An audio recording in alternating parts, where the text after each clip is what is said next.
So, Dead or Alive 5 has got to be my favourite fighting game of all time. Certainly in terms of the amount of time I've spent playing the game, it would be number one by a long shot. I started playing Dead or Alive 5 with the original PlayStation 3 release. I bought it on PlayStation Vita as well, so I could play it on the go. And since it's moved to PlayStation 4, I've also moved with it. And this is the version that you're seeing in front of you while you're listening to me talk.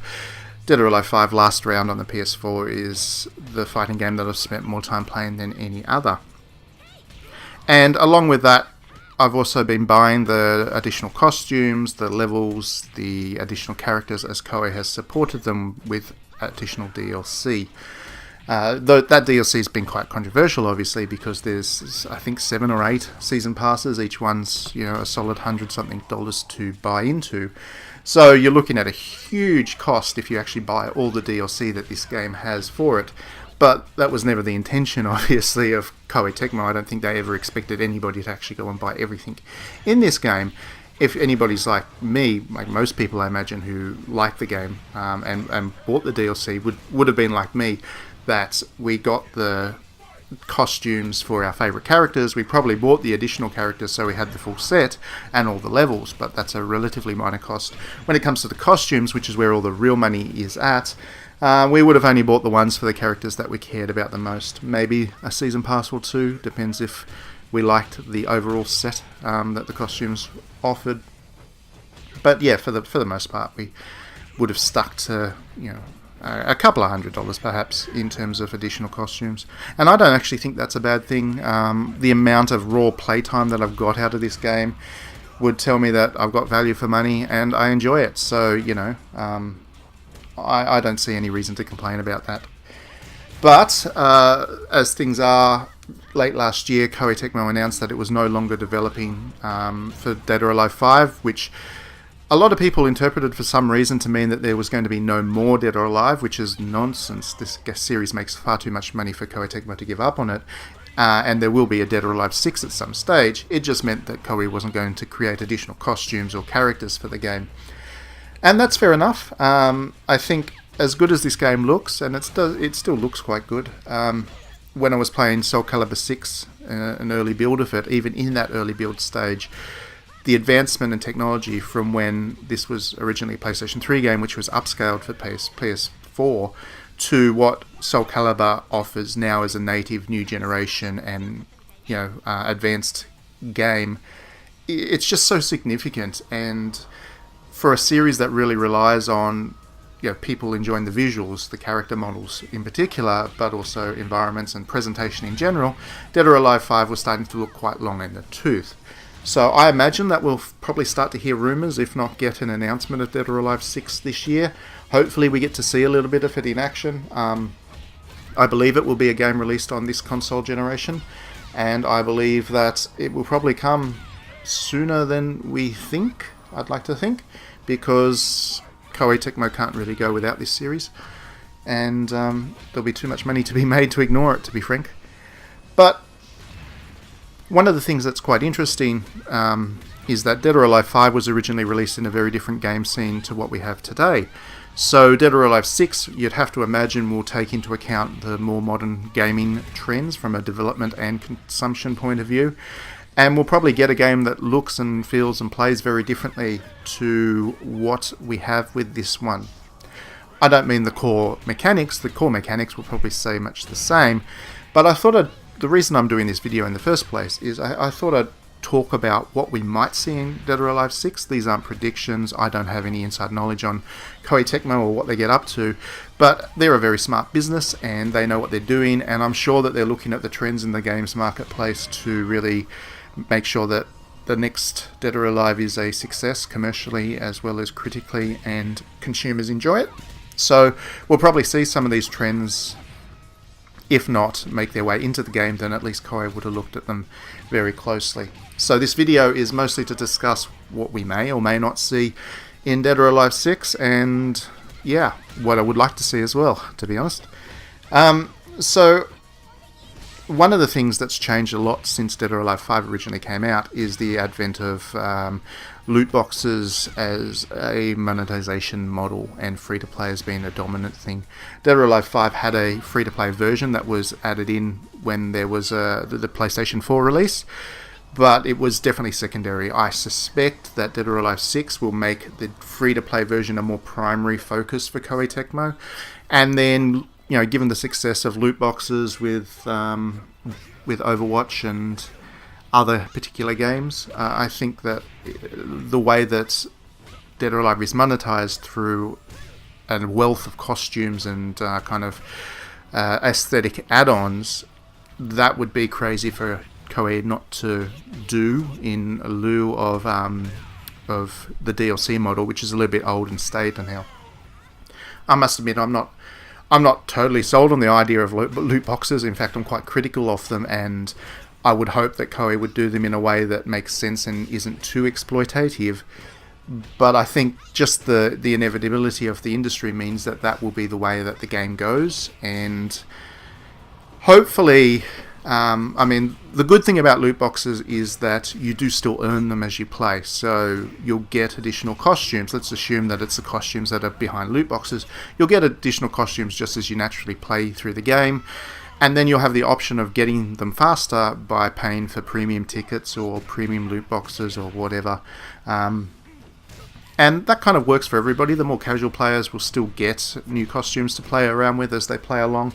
And the hardcore players who were going to spend hundreds of dollars on DLC anyway will still be able to get themselves a nice collection of costumes for their favourite characters if it's done well, like it is in Overwatch. Not too many people complain about Overwatch's loot boxes, to be fair to the system. So if it's done well, then I think it'll be great. It could backfire, and it could go the way of a game like, you know, Middle-earth or something like that, or most other games that are loot box heavy, to be fair. But I'd like to hope that, you know, Koei does it right, because I desperately want Dead or Alive 6 to be a favourite game, to be honest. The other thing that I'd like to see is Dead or Alive has two kind of separate franchises. It has the fighting game, and then it has the kind of casual character interaction game, which is Dead or Alive Xtreme, which is what you're seeing on the screen now in front of you. I'd like to see Koei start to kind of merge these two, because I don't see any reason that they have to be so separate, especially since Dead or Alive Xtreme is it's a side project, and it's not considered to be important to Koei's commerciality. It wouldn't be bad to actually see some of that come into the base Dead or Alive experience, because what I love about Dead or Alive Xtreme is, you know, it lets you play around with your favourite characters in a less pressured kind of environment, where you're not worried about winning a bout or a fight or whatever. And Dead or Alive's strength as a franchise is that you have your favourite characters, you want to play dress-ups with them, and you basically want to, you know, interact with them and just enjoy them. It's voyeurism, and yes, we can have conversations about whether that's exploitative and all that kind of stuff, but that's beyond the scope of this video. The point is that the reason people play and enjoy Dead or Alive is largely because of those characters, and if they want a more technical fighter, they go and play something else. So in that context, Dead or Alive Xtreme is actually a pretty important add-on to the Dead or Alive franchise, because it gives you that opportunity to interact with your characters and just enjoy them in a way that, you know, like I said before, takes the pressure off from the fighting. And the fact that it's a separate project and was never even released in English in the West, you had to buy it from Hong Kong or whatever, means that a lot of people who enjoy Dead or Alive probably missed out on that element of it, and the game wasn't, Dead or Alive the fighting game wasn't able to really express its strengths as a franchise. So I'm not suggesting that the whole beach volleyball game, the whole experience of Dead or Alive Xtreme was brought into Dead or Alive, but there were elements of it that would really work. For example, one of the things in Dead or Alive Xtreme is you can gift your favourite character costumes that other characters wear, swimsuits and stuff.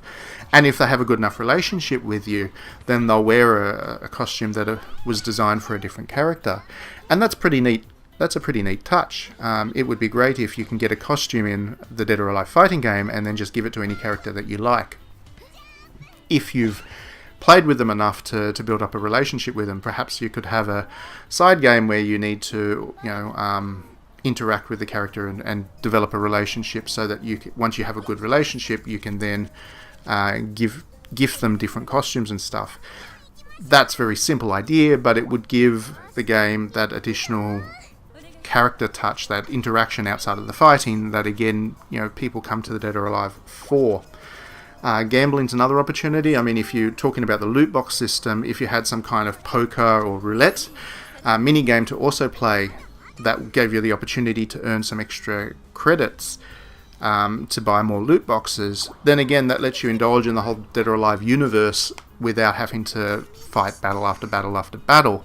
And I mean, you could even take it online and give people a chance to play some poker or blackjack or whatever with the Dead or Alive cards, and earn some additional cash for their loot boxes and things like that, which would just give you an excuse to play the game for more and more time. And that's a good thing for Dead or Alive. And it would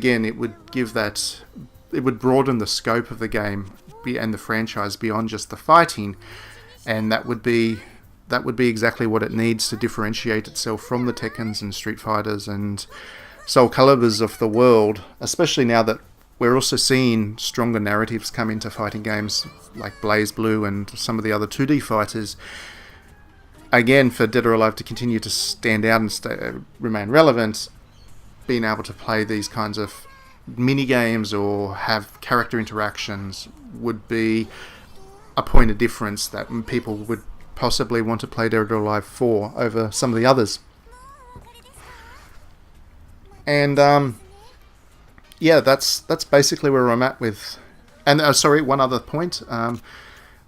To go back to the voyeurism and all of that kind of thing. I mean, taking photos of characters is a bit of a no-brainer.